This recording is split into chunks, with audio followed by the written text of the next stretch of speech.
And a decades-old environmental mistake has been corrected in Puget Sound.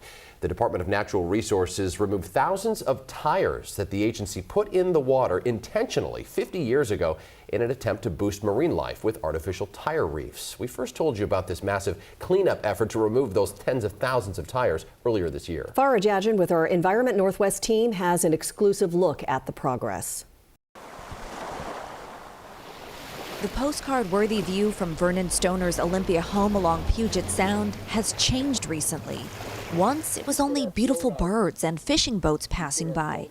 Now, there's a new fixture on the horizon, a hulking cleanup barge that makes its rounds like clockwork day after day. Well, the barge is a little noisy, but we can live with that for several weeks. And you know, I've been watching them, and they seem to be just going about their daily chores every day. What Stoner's witnessing is history being reversed. In the 1960s and 70s, the Washington State Department of Natural Resources dumped these tires into Puget Sound, believing they would create artificial reefs to boost marine life. But decades later, science proved otherwise. The tires didn't help.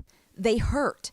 Now DNR is fixing their mistake. It's just great now that they recognize that that wasn't a good idea, and now they're doing the cleanup. The scale of the project is staggering. DNR says more than 100,000 tires were dumped into the water 60 years ago from Olympia to Port Townsend. Stoner says he's watched barge after barge pass his home, each one piled high. I've seen the barge go from Barefoot Park up past our house on up, north, and they taken, I see hundreds of tires on the barge, and I'm surprised how many there are. For Stoner, who's lived here since 2004, the cleanup represents something bigger than just tire removal. We really do enjoy the life here, the eagles, the hawks, doing the fishing, in the sound. We care a lot about the environment, and it's just wonderful to see, life here in the Northwest.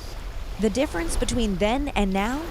Better science, better understanding.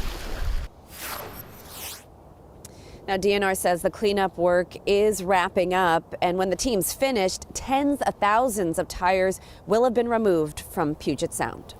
It's incredible, Farah, just to think there were that many tires in Puget Sound. At this point, do we know where all of them are going now that they're out of the water? Yeah, well, Mimi, DNR told me all the tires that are removed are either being recycled or properly disposed of. All the tires removed must go to a facility that only accepts tire waste to prevent any further environmental issues. Thanks for staying on top of that story. Farah Jadjan live in Des Moines this morning.